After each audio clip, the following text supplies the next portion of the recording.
Olá pessoal, não sei que hora você vai assistir, então bom dia, boa tarde, boa noite. Eu estou aqui para conversar com vocês sobre uma das aulas que para mim é uma das mais importantes quando a gente está falando da consagração à Santíssima Virgem. Por quê? Na consagração à Santíssima Virgem nós consagramos os nossos méritos. Mas o que é um mérito, né? O que é uma indulgência? É o que a gente vai ver hoje, beleza? Meu nome é Guilherme K2, eu sou de Santa Carona e estou aqui a convite do Jean para o pessoal do Exército Maria. Essa aula vai ser um tanto curta, eu acho que vai dar para poder explicar para vocês ali num tempo bem legal, mas o importante é que você entenda perfeitamente o que eu vou explicar aqui hoje, tá joia? Porque ela é o conceito central da sua vivência. Depois de consagrado, o que é que você está consagrando à Virgem Maria, basicamente? Nós vamos falar sobre méritos, vamos falar sobre indulgências e como que elas interferem no nosso processo de santificação. Inclusive, essa foi uma das aulas da minha vida que mais me ajudou a entender o que é o processo de santidade, porque antes era meio turvo, né? A gente sabe que a gente tem que fazer o bem, mas não sabe por quê, não sabe como é que funciona. Graças a Deus, a Igreja Católica tem uma teologia bastante baseada na filosofia de Aristóteles e aí a gente consegue chegar nesses resultados maravilhosos com essa aula de hoje, tá joia? Então já pega teu caderno, já se prepara, porque a partir de agora nós vamos ver méritos e indulgências, começando por méritos, beleza? Gente, quando nós estamos falando de realidades espirituais, nós sempre estamos falando de coisas abstratas, tá bom? Então, nós não conseguimos ver o mérito andando pela rua, a gente não toma um cafezinho com mérito no sábado à tarde, tá joia? O mérito são realidades espirituais. Nós não conseguimos senti-los. Inclusive, toda a realidade espiritual, ela não é sensível aos homens. Por isso que Deus institui os sacramentos, para que nós possamos ter certezas físicas das realidades espirituais. Por exemplo, ninguém sente no seu coração o perdão dos pecados. Ninguém sente no seu coração a unção dos enfermos. E nunca vai sentir. Por isso que Deus institui o sacramento, porque se ela foi feita por alguém válido, né, um ministro válido, com a fórmula certinha, nós temos a certeza daquele efeito. Então nós sabemos que os pecados foram perdoados, independente do que eu sinta, né? Então isso que é importante, não importa se você sentiu que foi perdoado ou não. O que determina isso é a validade do sacramento. Tá joia? Então, aqui no caso é do mesmo jeito. Os méritos são realidades espirituais que têm a ver com os nossos feitos ao longo da vida. Então, para a gente poder trazer para um mundo mais civil, fica mais fácil da gente poder entender e depois a gente aplica para a vida na fé, tá joia? Imagina só que você é um grande ator, beleza? Você trabalhou a sua vida inteira como ator, você sempre fez ótimos filmes, sempre se esforçou muito para fazer os melhores papéis, decorar bem as falas, fazer as melhores encenações. Isso fez com que as pessoas pudessem reconhecer em você uma pessoa muito talentosa. Com o passar do tempo, você conseguiu trabalhar em outros filmes, conseguiu trabalhar fora do país, conseguiu chegar ali em Hollywood, até que um dia você recebe o grande prêmio que todo ator gostaria de receber, o Oscar. Sempre que a gente dá uma premiação a alguém, a gente está honrando alguém pelos méritos dela. Os méritos são os efeitos práticos e os efeitos também abstratos de uma coisa bem feita. Quando a gente reconhece alguém que tem fama de santidade, nós estamos reconhecendo os méritos daquela pessoa naquele aspecto, na vida, na fé. Outra coisa muito interessante é quando a gente está falando de um esportista, né? Quando a gente reconhece, por exemplo, o Lionel Messi levantando a taça de campeão do mundo, a gente está reconhecendo os méritos de alguém que trabalhou a vida inteira para conquistar aquele título. Então, os méritos, eles são consequências daquilo que nós fazemos. Mas para a gente poder entender bem nessa aula, eu queria que você usasse de uma analogia que eu costumo usar há muito tempo. Entenda que os méritos são moedinhas que nós recebemos sempre que nós fazemos algum ato meritório, um ato bom para a nossa fé. Então, por exemplo, você passou na frente da igreja e fez o sinal da cruz. Você vai lá e ganha uma moedinha. Aí você resolveu chegar em casa e rezar o terço. Então você ganhou várias moedinhas. Aí chegou mais ou menos ali no fim do dia, você foi na igreja, participou da Santa Missa. Aí você recebeu um saco de moedinhas. Você percebe que com o passar do tempo, a cada ato que nós fazemos, nós vamos recebendo essa moedinha e conforme nós vamos acumulando esses méritos, nós vamos ficando cada vez mais ricos. É claro que aqui eu estou usando uma analogia da moedinha, o mérito não é isso, mas vocês estão entendendo que a gente vai acumulando esses méritos ao longo da vida? Esses méritos são o que nos proporciona a santificação. É aquilo que nos faz ser santos, na medida em que nós agimos para o bem das pessoas e para o bem das nossas almas. Então vamos lá. Qualquer coisa que a gente faça, não somente no sentido de oração. Suponha, por exemplo, que você está lá no centro de Anápolis, né? E aí você vê uma senhorinha tentando atravessar a rua, ninguém dá conta. Você vai lá, pega ela no braço e ajuda ela a atravessar. Você fez o bem para outra pessoa, você ajudou o próximo, você recebe também méritos. Então, quando você visita os doentes, quando você dá de comer a quem tem fome, dá de beber a quem tem sede, veste o maltrapilho, visita os prisioneiros, esses atos eles são recheados de méritos que nós vamos cultivando ao longo da vida, ok? Esse é o primeiro ponto que eu quero que você entenda. Todos nós temos méritos, só que existe uma condição para que nós possamos recebê-los. Tá joia? Os méritos só são recebidos quando nós estamos em estado de graça. Logo, se você está em pecado mortal e precisa se confessar, você não está recebendo mérito pelos atos que você está fazendo. Percebe o tanto que é grave ficar muito tempo sem se confessar?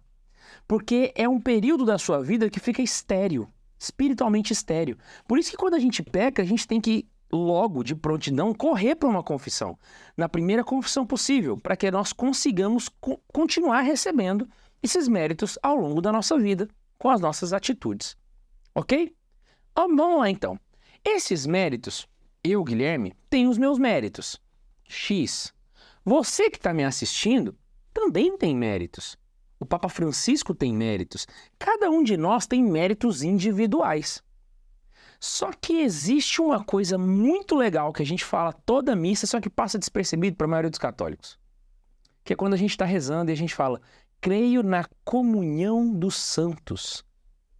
A comunhão dos santos significa que, logo após o batismo, todos nós fazemos parte do corpo místico de Cristo. Ou seja, Jesus é a cabeça e a sua igreja são os seus membros. São Paulo mesmo fala isso na Sagrada Escritura. Se nós somos um só corpo com Jesus, nós estamos conectados. Então entenda, quando nós comemos, imagina que você vai lá, você é maromba, né? Você é maromba, vai comer. E aí você vai lá, faz aquele saladona com frango desfiado, daquele prato bem maromba mesmo, né? E tal, não sei o quê, proteína, pá, e come. Só a sua boca e o seu estômago são beneficiados com essa comida? Imagina só, você comeu. A comida passou por onde? Pela boca, pelo esôfago, pelo estômago, pelo intestino e pelo fiofó. Só esses órgãos foram beneficiados pela comida? Óbvio que não, né? Isso aí seria meio idiota. Todo o corpo é beneficiado pelos nutrientes que são ingeridos, certo? Agora imagina só que o seu corpo, você tome sol. Então você está lá, expôs a sua pele ao sol, você está tomando sol. E aí, de repente, isso estimula a produção de vitamina D. Só a sua pele é que foi beneficiada com essa vitamina D ou o seu corpo inteiro é beneficiado? Percebeu? Quando nós respiramos, não são só nossos pulmões que são beneficiados pelo ar, mas o corpo todo. Ou seja, o nosso corpo está numa plena comunhão. A mão está conectada com o braço, que está conectada de certa forma com o coração, com o cérebro. Nós somos um corpo só e esse corpo só é todo beneficiado por esses atos. Se nós fazemos parte da comunhão dos santos, que é a Igreja Católica, ao receber méritos, obviamente não somos só nós que somos beneficiados. Toda a igreja é beneficiada. E todos os méritos da igreja são direcionados para um lugar que a gente chama de tesouro da fé, que é onde ficam acumulados os méritos de todos os fiéis. Todos os fiéis. Meu, seu, daqueles que já morreram e até daqueles que virão. Esses méritos que são guardados, eles podem ser aplicados para várias coisas, mas vamos guardar esse tesouro porque eu vou retomar ele um pouco mais na frente na aula. Tá joia? Vamos agora voltar um pouco na história, pensando agora nos seus méritos pessoais. Você fez, por exemplo, uma oração do terço e você vai lá e ao rezar esse terço você ganhou um número de X moedinhas. Só que, por exemplo, porventura, você durante aquela oração, você virou para Deus e falou assim: Senhor, eu quero oferecer esse terço pela conversão do Zezinho da padaria. Inventei aqui agora na cabeça. O que a gente está falando para Jesus propriamente dito? O que a gente está falando para ele é: Senhor, os méritos dessa oração eu não quero que sejam contabilizadas na minha conta. Eu que vou rezar, mas eu quero doar esses méritos pro Zezinho da padaria. Como se ele tivesse rezado. Afinal de contas, o Zezinho é batizado, então ele pode receber esses méritos. E Deus vai lá e oferece esses méritos pro Zezinho da padaria, como se ele tivesse rezado. Agora imagina só, uma pessoa que não tem fé, recebendo oração diariamente, percebe que, mesmo que ela tenha livre-arbítrio e nunca tenha rezado um terço, ela está recebendo os méritos daquela oração? Foi exatamente assim que Santa Mônica converteu Santo Agostinho. Porque ela passa 30 anos rezando por Santo Agostinho. E todas as orações que essa mulher fazia por Santo Agostinho eram acumuladas na conta de Santo Agostinho. Por isso que Santo Agostinho, mesmo sem ter tanto contato com Santa Mônica, na medida assim do possível, né? É claro que ele tinha contato, mas entenda, né? Não era um contato religioso, né? Com ela. Mesmo tendo livre-arbítrio, acaba não conseguindo resistir à conversão e acaba se convertendo. Porque, na verdade, Santo Agostinho rezou trilhões de terços. É basicamente ali como se... Eu tô imaginando aqui, imagina só alguém que... Um fumante passivo, né? Tá ali do lado e... É a mesma coisa. Ele é um rezador de terço passivo. E ele se converte por causa da comunhão dos santos. É ela que proporciona esse tipo de coisa pra gente. Então, quando a gente aplica os méritos da maneira correta para as pessoas que a gente deseja, esses méritos são aplicados como se elas tivessem feito aqueles atos. Por isso que é muito bom quando a gente oferece Santa Missa por alguém, terço por alguém, qualquer ato meritório, uma penitência que você faça, também é recheado de méritos. Olha, eu vou ficar sem comer carne por causa de fulano. Esses atos, eles são uma distribuição dos méritos, e essa comunicação dos méritos a gente chama de economia da fé, economia da salvação. Espero que até aqui tenha ficado claro, porque como a aula é gravada, eu acho que eu tentei explicar da maneira mais específica possível, né? Da maneira mais clarinha possível. Agora, vamos agora passar para um outro ponto, que é a parte das indulgências. Os méritos já ficaram claros. Agora você já tem a base para entender essa parte que eu vou explicar. Guarda tudo que você aprendeu sobre méritos e vem comigo nas indulgências agora, que vai fazer mais sentido agora para vocês. Quando nós pecamos, nós temos duas consequências do nosso pecado. E para explicar isso, eu quero dar um exemplo para vocês. Imagina só que você é uma criança. Você está agora brincando na sala com o seu Lego e a sua mãe está cozinhando na cozinha. Você está só ouvindo a panela de pressão. De repente, dá uma vontade muito louca na sua mãe de ir no banheiro. E ela vira para você e fala assim: mamãe vai no banheiro, não mexe na panela, que tá quente. E ela sai.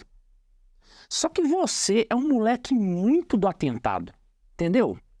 Você é aqueles que não presta, aqueles corcatá assim, sabe? Que tem aqueles dentes. E ser infeliz vai lá mexer no raio da panela.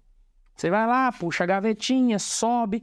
E quando você tá escalando o armário, você percebe que tem um bastão preto que você pode apoiar. Quando você apoia uma panela, essa panela vira em cima do seu braço com água quente que estava fervendo para poder fazer arroz. Era o arroz. Caiu no seu braço.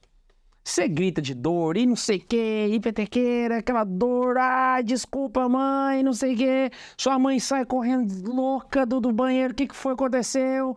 E aí você tá numa choradeira, o braço tá cheio de bolha, aquela petequeira. Sua mãe no primeiro momento pega, joga água corrente no braço, bota gelo, bota pasta de dente, e as mães botam um monte de coisa, e bota o chazinho, e inventa mil coisas lá, né? Só que no meio do caminho ela pega você no colo e tenta te acalmar. E você, sabendo que fez uma nhaca, resolve pedir perdão pra ela. Mãe, desculpa, eu desobedeci você. E aí a sua mãe bate no seu bumbum e fala assim, calma, passou, mamãe perdoa. Diz pra mim, a sua mãe te perdoar, fez o seu braço sarar? Não, a sua mãe te perdoou, só que o braço continua estrupiado, não vai mudar isso aí. Pro braço sarar, você vai ter que ir no médico, vai ter que fazer raspagem, vai ter que passar pomada, vai ter que botar aquele negócio para não pegar sol, vai ter que ficar uns meses fazendo todo o tratamento do teu braço até ele voltar para as condições normais. Tá bom, Guilherme, agora o que isso tem a ver com o nosso tema da aula? Pois é exatamente essa história que eu contei que acontece quando a gente peca. Quando Deus vira pra gente e fala assim, não peque contra o sexto mandamento, né? Não, contra a castidade, não peque contra a castidade. É Deus falando pra gente, não mexe na panela. Só que a gente não presta, a gente é pecador, safado. A gente vai, cai no pecado. Quando cai no pecado, o que acontece com a nossa alma? Se machuca, como um braço queimado. E aí, a gente, diante daquela situação, com o espírito totalmente machucado, ferido, a gente vai pedir perdão para Deus. Senhor, pequei, me perdoa. A gente vai diante do padre pedir perdão. E aí o padre vai, te absolve, mas assim como com a mãe que perdoa o filho não sara o braço, Deus que perdoa você não sara a alma. Eu quero explicar duas penas que nós recebemos quando nós pecamos. A primeira delas a gente chama de pena eterna, que é a ofensa a Deus. A pena eterna é o fato de ter desobedecido a Deus. É o fato de ter desobedecido a nossa mãe e ter mexido na panela. Essa pena leva a gente para o inferno. Essa pena é o que faz com que nós não ganhemos a vida eterna. E como que a gente cura isso, Guilherme? Como é que a gente resolve a pena eterna? Igual a mãe. O que você faz com a sua mãe quando você desobedeceu ela? Você pede perdão. Sua mãe vira e te perdoa. Quando ela te perdoa, ela perdoa a pena eterna. Na confissão é do mesmo jeito. Uma vez que eu me confessei, Deus tira de mim a pena eterna. É Deus que fala, eu te perdoo. Pro inferno você já não vai mais. A segunda pena é o que a gente chama de pena temporal. A pena temporal, ela é o machucado no braço. Que na nossa analogia seria o machucado da alma também, né? Essa não sai com a confissão do mesmo jeito que não sai quando você pede perdão. Para sua mãe. Do mesmo jeito que as bolhas no braço vão continuar, você vai ter que fazer tratamento, mesmo da sua mãe te perdoando, a sua alma continua ferida, mesmo Deus te perdoando. Só que olha só que coisa. Quando nós estamos com as nossas penas temporais na nossa alma e a gente morre, é como se a gente chegasse lá na fila do céu. São Pedro olha pra gente e fala assim, quem é você? Ah, sou fulano, o que você tá fazendo aqui? Ah, eu vou pro céu, você vai pro céu? Já fez o exame de admissão, já? Não. Então tem um médico ali, aí tem um anjo vestido de médico pra fazer o exame de admissão. É igual você vai entrar no Sesc, tá ligado? Aí o São Pedro, me dá seus documentos aí. É óbvio, gente, tô dando um exemplo aqui, uma analogia idiota só pra poder ilustrar. Aí ele pega seus documentos, olha lá. Joaquim das Couves. Você morreu em paz com Deus. Você e Deus estão conciliados, vocês estão amigos uns dos outros. Você não tem nenhum problema com Deus, não. Só fazer o exame ali. Aí você vai lá, vai fazer o exame, senta lá na maca do anjo. Aí o anjo vai ver sua alma. A alma do João das Couves tá toda estrupiada, toda machucada. Aí o anjo fala, não dá. Você não pode entrar no céu. Mas pera. Os céus são para aqueles que são santos, os perfeitos como Deus é perfeito. Você não pode entrar lá com a sua alma toda arregaçada. Porém, Você não está de mal de Deus. Você pediu perdão dos seus pecados. Você também não pode ir para o inferno.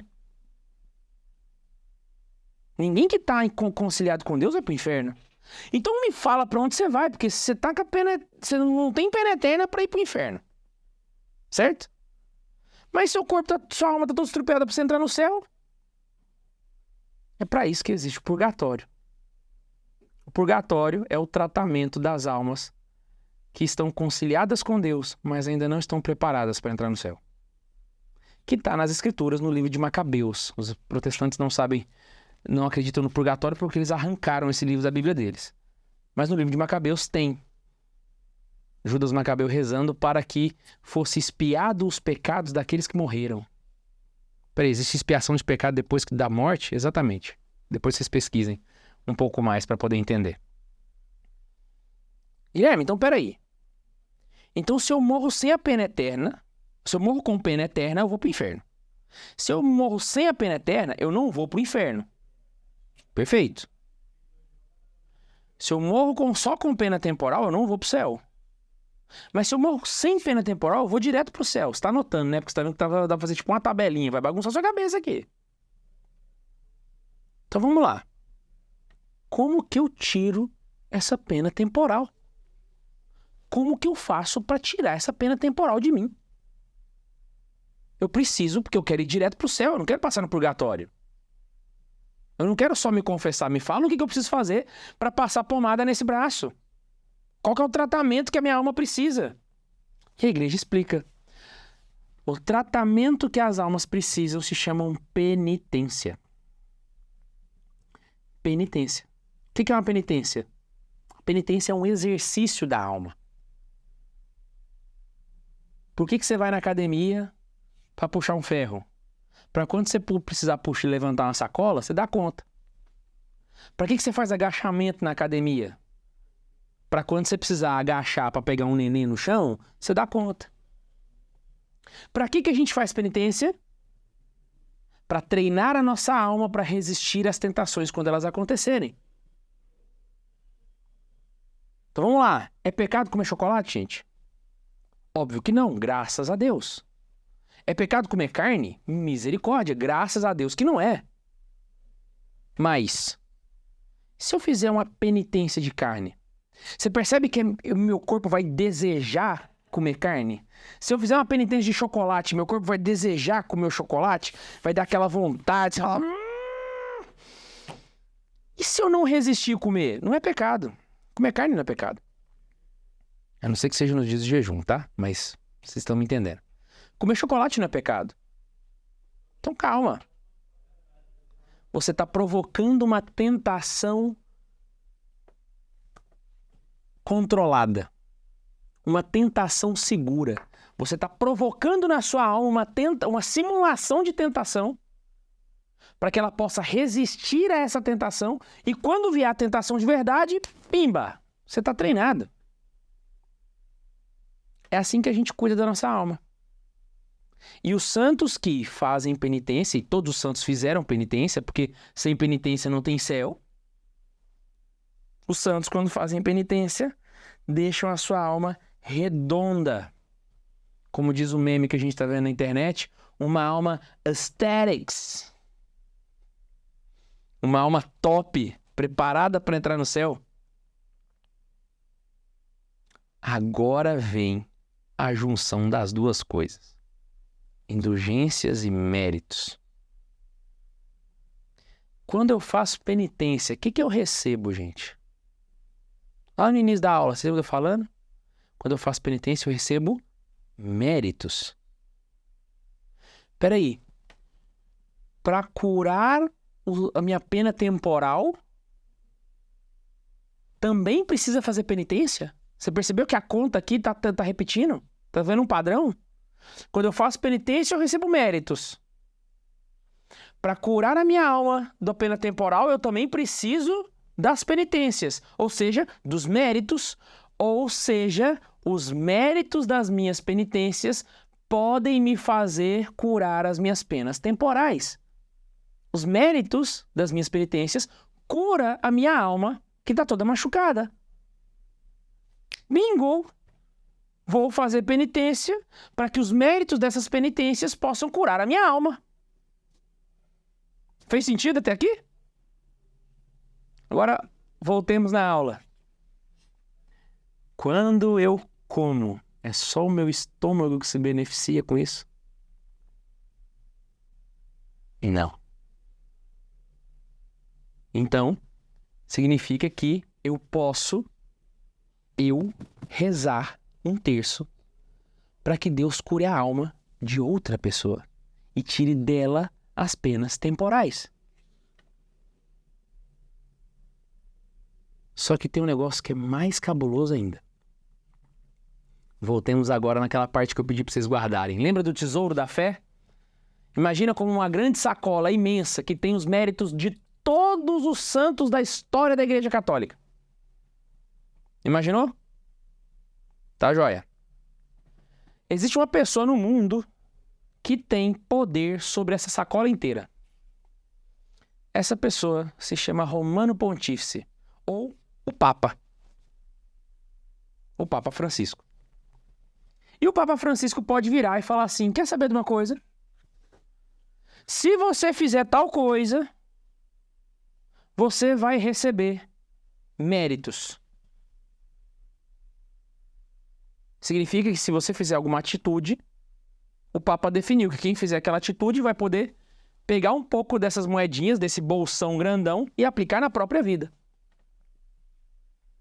Às vezes, esses méritos que a gente recebe... Calma, eu acho que eu vou pular um pouquinho. Vamos lá. Posso pegar e passar na minha vida. Quando o Papa define algo para você fazer, para você conseguir receber méritos desse bolsão gigante de méritos que existe, chamado Tesouro da Fé, a gente chama isso de indulgência. A indulgência é quando os méritos dos santos são aplicados para que você tire as suas penas temporais. E só uma dúvida que pode aparecer para você. Você pensar, peraí, Guilherme, mas os nossos pecados são muito maiores que os nossos méritos. A gente peca muito mais do que a gente faz coisa boa. Concordo com você. E para todas as pessoas é assim. E se você sabe um pouquinho de dinheiro, você tá ligado que essa conta não vai bater. Esse sacão gigante de mérito vai ficar no vermelho, né? Porque se a gente for aplicar esses méritos para cada pecado que a gente faz, não dá, né? Vai faltar. Só que aí que tá. Nesse bolsão grandão estão os méritos de toda a igreja. E toda a igreja inclui a Virgem Maria e mais os méritos de Cristo na cruz. Agora a conta fecha. Fez sentido agora? Então vamos lá. Quando o Papa destina parte desses méritos para curar parte da sua alma, a gente chama de indulgência parcial. Agora, quando o Papa destina uma indulgência para curar toda a sua pena temporal, a gente chama de indulgência plenária. Se você morre em indulgência plenária, irmão, é céu direto. Você vai chegar no céu, São Pedro vai olhar para o seu documento, tá de bem com Deus. Vai lá fazer o exame. Chega lá no exame, tá lá você. O anjo, putz, pode passar. Tá 0 bala. Entra direto no céu. Agora vem você. Isso, tudo que eu falei, é a doutrina católica sobre méritos e indulgências. Só que se você se consagrar a Nossa Senhora, ele vai ser um pouco diferente. Sabe por quê? Um batizado normal, ele reza o terço, ele recebe esses méritos e ele fala para o Senhor: Senhor, eu quero oferecer esse terço pelo Joaquim das Couve. E aí o Joaquim das Couve vai receber esses méritos. Tô voltando lá no início da aula. Agora você, consagrado à Virgem Maria, não é assim. Quando você se consagrou à Virgem Santíssima pelo método de São Luís Maria Guignon de Montfort, O que você está dizendo é: eu não sou mais dono dos meus méritos. Todos os meus méritos serão agora da Virgem Maria. E ela vai definir para onde eles vão. Então, o consagrado à Virgem Maria não consegue mais oferecer um terço para alguém.